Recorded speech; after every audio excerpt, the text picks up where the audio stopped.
Hey beginners, Mrs. Flowers here.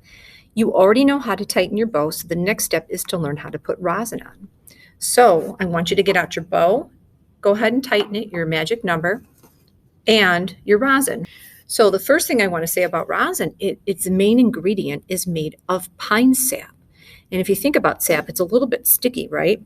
So we take the advantage in that quality of rosin and use it for our bow hair. Bow hair without the rosin will not vibrate the string. It will not grab the string and sort of wiggle it, and that wiggling or that moving back and forth is the vibration, and that vibration is sound. But so we need something such as rosin to put on the bow hair to give it a little bit of a grip so that when you draw the bow over the strings, it makes a vibration. Okay, so here is your rosin. Go ahead and uncap, set the cap aside, and go ahead and take a look. So this is made of pine sap. And so it's a natural material, and it may vary in color. And color has no bearing on the way it works on your instrument. Just there are different species of pine trees, and therefore they make different colors. So you might get a really light yellow one, light brown, dark brown, and I've even seen green. I've got a green one at home, some green rosin.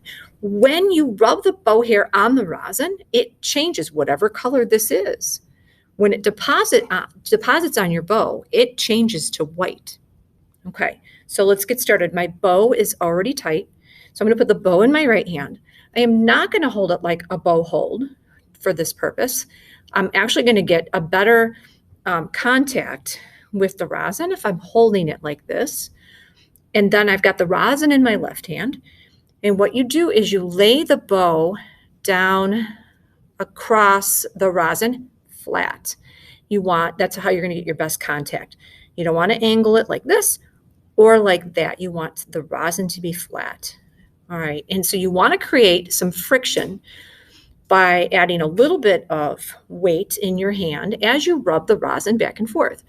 What I like to do is I like to move both the rosin and the bow. So I'm not just moving the rosin, or I'm not just moving the bow, I'm moving both back and forth. So there's two questions. How often do you put rosin on? And then when you do put it on, how much is just right? You put your rosin on every time you play. You're going to be playing every day. You have been. You will continue to do that. So you put rosin on once a day before you play, after you've tightened your bow. Then how much to put on? Well, we're going to start with 10 strokes. If you need more, we will let you know. Okay, so you would go like this. 1, 2, 3, 4, 5, 6, 7, 8, 9, 10. Now, I don't know if you can hear this sound that it's making. That's the friction that is needed to take the rosin from here and get placed on your bow hair. Okay.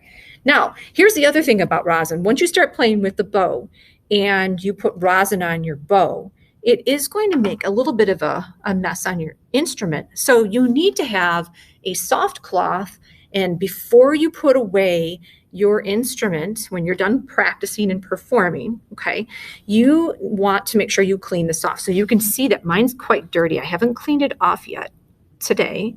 And so I can show you, look at that. What a mess. So you would need to clean under here. You would need to clean on the fingerboard. You can see it gets on the fingerboard too, right? And then of course you would want to wipe off your strings, not with your hand, but with a cloth. And we can make another video for that, the proper cleaning of your instrument. And where do you get a cloth? So you do not take rosin off of your bow. Okay, so whatever rosin's left on there when you're done playing, you just use it next time.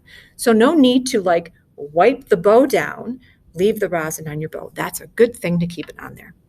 And that concludes our rosin tutorial.